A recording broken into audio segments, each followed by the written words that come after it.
vit en Afrique subsaharienne et selon les estimations de l'OMS, en Côte d'Ivoire, la pneumonie est responsable de près de 15% de mortalité chez les enfants.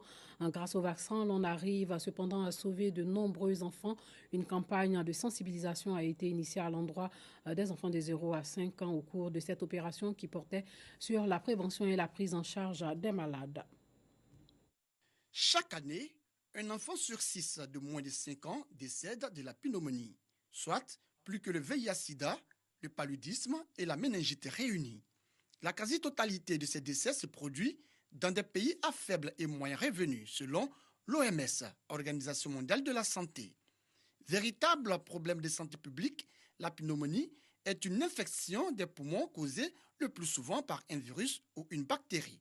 En Côte d'Ivoire, cette pathologie est la deuxième cause de mortalité après le paludisme. Il faut donc l'éradiquer, d'où la tenue de cette vaste campagne de sensibilisation dans la ville d'Odéné. Au menu, campagne de dépistage, de soins, des infections respiratoires aiguës et de vaccination des enfants. Vraiment très important de respecter la toilette nasale du bébé. Parce que le nez, dans des zones et dans des climats comme l'Harmattan, est une porte d'entrée pour les maladies, pour la poussière. Donc on sait que ça peut donner des problèmes respiratoires, parce que ça peut commencer par le nez et la gorge et tomber dans les poumons. Mais aussi on sait que c'est aussi la porte d'entrée, dans certains cas, de la méningite. Donc on a beaucoup insisté cette année pour que les mamans fassent en sorte de nettoyer régulièrement le nez de leur enfant par des techniques connues, médicales, paramédicales, mais vraiment qu'elles insistent à éviter que les enfants aient toujours le nez sale. J'ai appris beaucoup de choses, comment soigner l'enfant quand il a les narines poussées, comment fabriquer le médicament quand il n'y a pas de pharmacie. On m'a tout appris. Cette maladie qui se manifeste généralement par la fièvre, des frissons et la toux est causée le plus souvent par la pollution de l'air.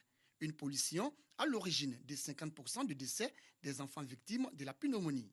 Comme réponse à cette problématique, des fourneaux améliorés ont été distribués aux populations. On s'est rendu compte que la pollution domestique, donc la fumée du bois de chauffe pour la cuisson, était toxique et nocive pour les voies respiratoires des enfants. Du coup, cette année, on a décidé d'offrir à un quartier des fourneaux. On en a offert presque 70. C'est à la fois des fourneaux à bois et à la fois des fourneaux à charbon. 10 jours, c'est le temps qu'a duré cette campagne de sensibilisation contre la pneumonie initiée par l'ONG Agi dans la ville d'Odéné.